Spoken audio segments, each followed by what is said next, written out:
Hi, my name is Randy Wedick. I'm the CTO of Band Pro Film and Digital at Angenieux for the Americas.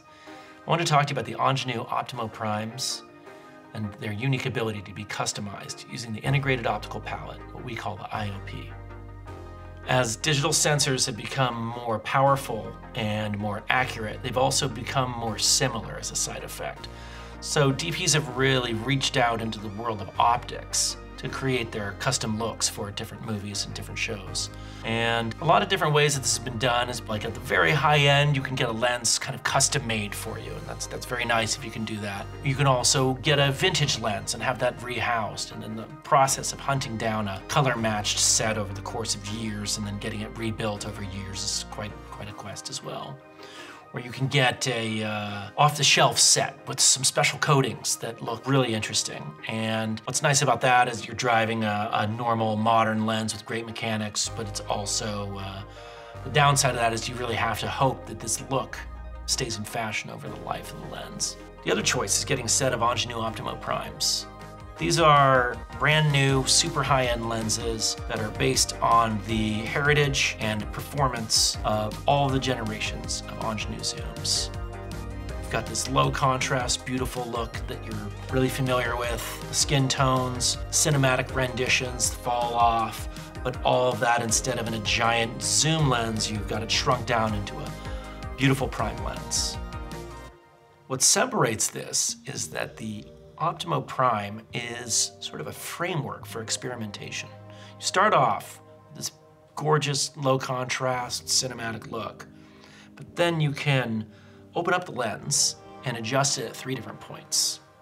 And they allow you to have a fair amount of creativity in creating new looks inside the lens. And then once the job is over, you can pull those elements out, restore them back to their original beautiful modern look. And that's really unique in the world of optics. You don't have to necessarily go out and find this brand new set that's going to have this look baked into it forever. You can kind of go inside this lens, play around with it, and find something you like for each shoot and then kind of reset it back, or find something your customers like and just keep it in there. In about 10 or 15 minutes, you can swap out 2 different pieces inside the lens. There's an iris cartridge you can remove and you can swap out, and you can change the 9-bladed iris to something like a 3-bladed iris to mimic kind of like an old Zeiss B-Speed, or even oval iris that we're developing, something that will give you kind of a faux anamorphic look. We've also done a fair amount of non-moving static 3D printed irises that we've installed for a number of clients as well. And that's a pretty interesting way to continue to manipulate the image, because different shapes and different sharpnesses of iris blades affect a lot of the characteristics of the image. And then the main event is the center position optical filter that we call the IOP, the integrated optical palette.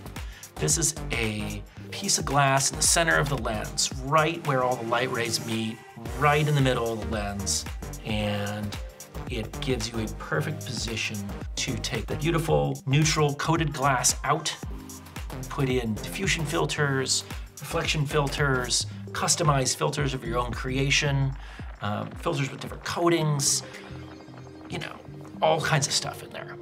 And what that does is that allows you to take the halfway finished image and kind of add your own special sauce to it.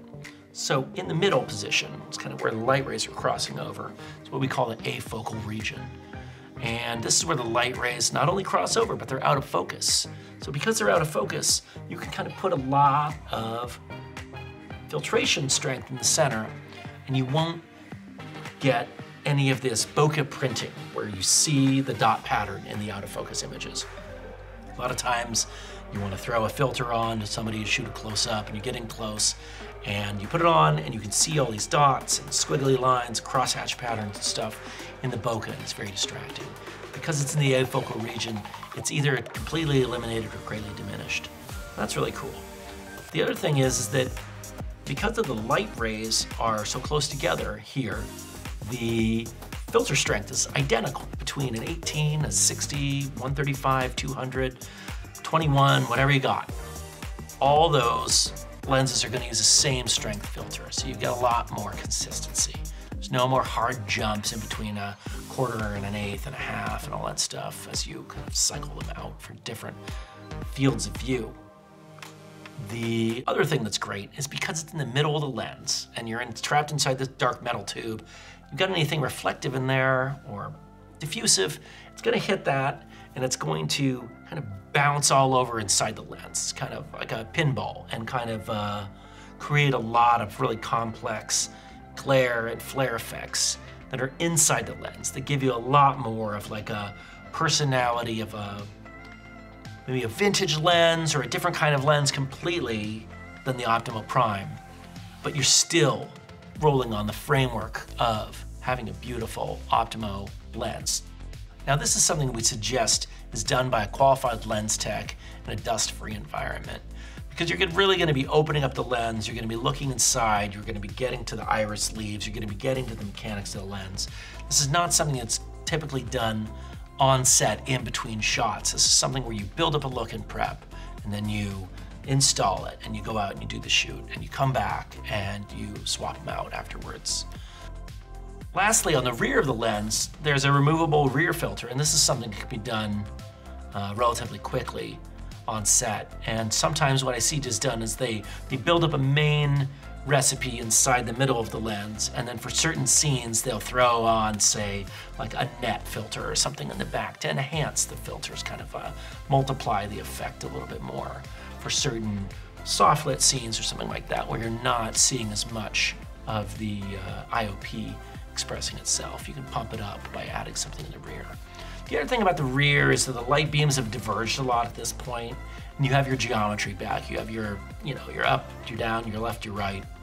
And what we're doing now, we're experimenting with is kind of geometric filters, like where you have either vignetting or focus fall off, distortion, that kind of stuff. So that's something to be keeping your eye on in the future.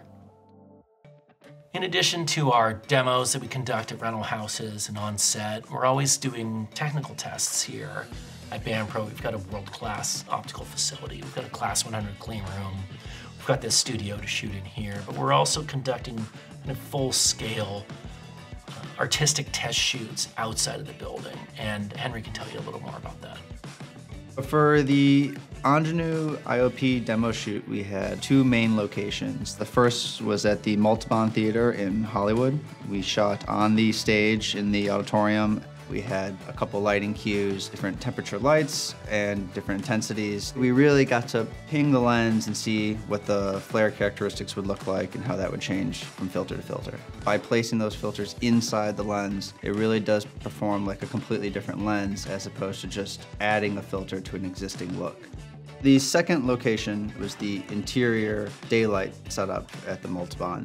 There, we were able to test a little bit of a deeper T-stop, and then right up against a light with two different models of two different skin tones that really allowed us to see how the filters interacted with contrast, light roll off, focus fall off, all of that. And the lenses performed very well in a very aggressive setup. The final setup at the Multibon was just at the roof at night, and we used very minimal lighting fixtures to do this. So we really got to see how the lenses interacted with the environment and the existing lights and LEDs that were there, and got to see how all the filters behaved with that. It was really interesting to see how much of the halation or the highlights or the bokeh that was there could change within the filters. So for day two, we shot at a pre-built set that had a vintage 70s retro theme to it, and this gave us the ability to kind of have a more dialed in shoot as opposed to an extreme intensive lens test that we kind of did the first day. We really got to see how each filter interacted with the lenses and how the characteristics either were similar or different from front filtration. Since the IOPs use Tiffin glass that's cut from the same pieces used for the front filtration, we were already kind of expecting certain looks with, glimmer glass, black chrome mist, black satin. And I was happy to see that all those characteristics do still come across with the IOPs. So heavily backlighting somebody, you'll notice those differences from glimmer glass to black satin. Or looking at really blown out highlights, you'll notice the halation from pro mist to low con. All of the techniques and the qualities of the filters that you know in the front filtration those do apply with the IOPs, and you don't really have to relearn anything.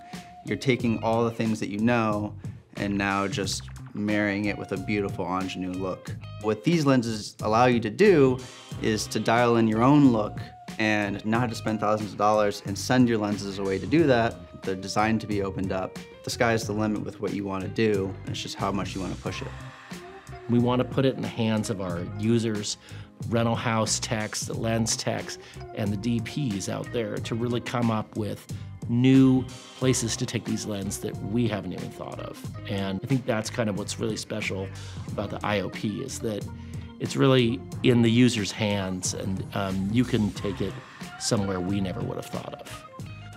So the Optimo Prime, it's got the heritage and the beauty and the cinematic nature of the Optimo zooms shrunk down into a small package. But also, it's a framework for experimentation.